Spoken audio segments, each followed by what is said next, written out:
Good morning and welcome back to Shanti Kunj online classes.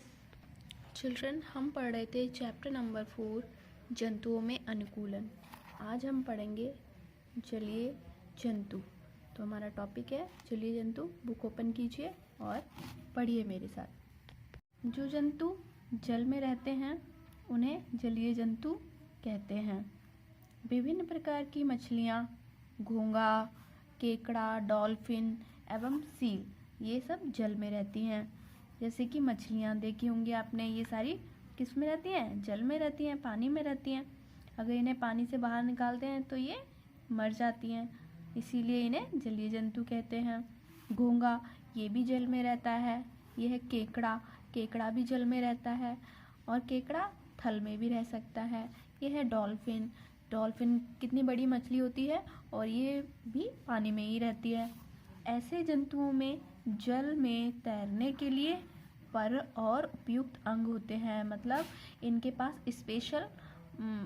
Special parts होते हैं body के, कुछ स्पेशल पर होते हैं जिनकी वजह से ये जल में रहने के लिए उपयुक्त होते हैं और जल में ये आराम से तैर भी सकें। बतख के जाल युक्त पैर होते हैं एवं कछुओं के मीन पक्ष के समान पैडल उन्हें तैरते समय जल को पीछे ढकेलने में उनकी सहायता करते हैं और इस तरह से वो आगे तैरते चले जाते हैं। मछलियाँ एवं केकड़े जल में गलफड़ों से सांस लेते हैं, जबकि डॉल्फिन एवं व्हेल फेफड़ों द्वारा सांस लेते हैं। इसलिए इन्हें सांस लेने के लिए जल की सतह तक आना पड़ता है। डॉल्फिन को नाविकों की दोस्त भी कहते हैं। तो बाकी की जो मछलियाँ होती हैं, केकड़े वगैरह, ये सांस लेते हैं गलफड़ों से, और जो डॉल्फिन या व्हेल होती हैं ये हमारी तरह फेफड़ों से ही सांस लेती हैं या फिर नोज से, अपनी नाक से सांस लेते हैं। इसीलिए इनको हम क्या बोलते हैं? इन्हें भी हम मैमल्स बोलते हैं। मैमल्स मतलब स्तनधारी बोलते हैं, क्योंकि ये हमारी तरह ही सांस लेती हैं। डॉल्फिन को नाविक की दोस्त कहते हैं। नाविक की दोस्त मतलब जो लोग नदी में तैरते हैं ना, वो नाव चलाते हैं, वो होते हैं नाविक। तो डॉल्फिन को उनकी दोस्त कहा जाता है। उभयचर, उभयचर होते हैं जो जल में भी रह सकें और जमीन पे भी रह सके, उन्हें उभयचर कहते हैं। तो वे जंतु जो अपना कुछ जीवन जल में तथा कुछ स्थल पर बिताते हैं उन्हें उभयचर कहते हैं। जैसे मेढक, मगरमच्छ, सैलामेंडर, कछुआ इत्यादि। देखो ये है मेढक, ग्रीन मेढक, और मगरमच्छ ऐसा दिखता है। सैलामेंडर, सैलामेंडर कुछ इस टाइप से दिखती है। और कछुआ। मेढक की चिकनी एवं आर्द्र त्वचा उन्हें जल में सांस लेने में सहायता करती है। इनमें फेफड़े भी होते हैं जो उन्हें स्थल पर सांस लेने में सहायता करते हैं। इनके उपयुक्त अंग इन्हें जल में तैरने में सहायता करते हैं। मेढक के अग्रपाद यानी जो आगे के पैर होते हैं वो छोटे छोटे होते हैं, जबकि पश्चपाद यानी पीछे के पैर जो होते हैं वो लंबे होते हैं, जो उन्हें तैरने और कूदने फांदने में भी मदद करते हैं। तो इस तरह से ये जंतु जल में आराम से रह सकते हैं और इसी तरह से ये पृथ्वी पर यानी स्थल पर भी रह सकते हैं। तो बच्चों समझ में आया जलीय जंतु और उभयचर जंतुओं में अंतर। नेक्स्ट है वायवीय जंतु। वायवीय मतलब एरियल एनिमल्स। एरियल एनिमल से मतलब होता है जो हवा के स्थान पर रहते हैं। जो जंतु वायु में उड़ते हैं उन्हें वायवीय जंतु कहते हैं।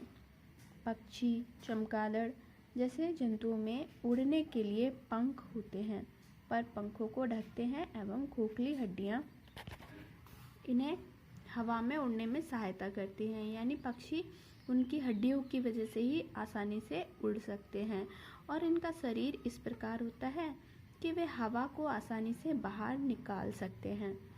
चमगादड़ स्तनधारी होते हैं जो उड़ सकते हैं, जबकि इनके पंख पक्षियों के पंखों से भिन्न होते हैं।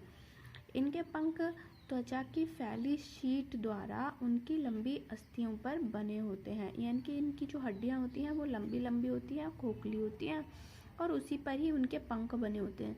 जैसे कि दिख रहा है ना ये चमगादड़ का चित्र, इसमें कैसा ये इनके पंख दिख रहे हैं, ये जो दिख रही है ना ये है इनकी लंबी सी पतली अस्थि, और इसी पे ही इनके पंख शीट की तरह पंख है। तो इस तरह से इनके पंख होते हैं। चमगादड़ एक रात्रिचर होता है। रात्रिचर का मतलब जो रात्रि के समय यानी रात में उड़ सके। इसकी नेत्र दृष्टि कमज़ोर होती है, मतलब ये ठीक से देख नहीं पाता दिन के समय में, लेकिन ये ऊंची आवाज़ में चीखते हैं जिसे प्रतिध्वनि कहते हैं।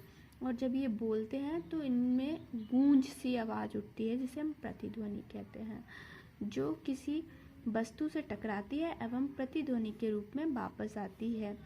ये चमगादड़ को उड़ते समय उसके चारों ओर की वायु से ना टकराने में भी मदद करती है, यानी इनकी जो आवाज़ होती है वही इनको देखने में इनका सपोर्ट करती है, हेल्प करती है, क्योंकि इन्हें ठीक से दिखाई तो नहीं देता। तो इसीलिए अब ये कैसे चल पाएंगे, कैसे उड़ पाएंगे? तो ये जो आवाज़ निकालते हैं वो गूंजती है, और गूंजने के बाद जब चारों तरफ टकरा के वापस आती है तब इन्हें दिशा का अनुभव होता है और फिर ये उड़ पाते हैं। आया समझ में? ओके, नया है। नेक्स्ट है रोचक तत्व। देखो क्या दिया है, शुतुरमुर्ग, कीवी, हंसावर, पेंगुइन ऐसे पक्षी हैं जो उड़ नहीं पाते। तो अगर आपसे कोई पूछता है कि ऐसे कौन से पक्षी हैं जो नहीं उड़ पाते हैं, तो आप उनमें नाम बताओगे। पेंगुइन हो गया, हंसावर, कीवी, शुतुरमुर्ग, तो ये हो गया। तो बच्चों नेक्स्ट क्लास में हम इसके आगे का करेंगे। अब आपको होमवर्क में करना है सही विकल्प पर सही का निशान लगाना है। तो पहला है, जो जंतु आकाश में उड़ते हैं उन्हें वायवीय जंतु कहते हैं, जो जंतु स्थल पर रहते हैं उन्हें स्थलीय। ये तो मैंने लास्ट टाइम पे भी बता दिया था आपको। अब आपको रिक्त स्थानों की पूर्ति करना है होमवर्क में। फर्स्ट क्वेश्चन है, जलीय जंतुओं का आकार नाव जैसा होता है। सेकंड है, पेड़वासी जंतु पेड़ों पर ही अपना जीवन व्यतीत करते हैं। तीसरा है, ध्रुवीय भालू का रंग हड्डियों यानी बर्फ जैसा होता है। चौथा है, त्वचा जंतुओं की विभिन्न जलवायु की दशाओं के प्रभाव से रक्षा करती है। पांचवा है, वायवीय जंतुओं के शरीर की हड्डियां खोखली होती हैं। तो बच्चों नेक्स्ट क्लास में हम इसके आगे का करेंगे। तब तक के लिए बाय बाय।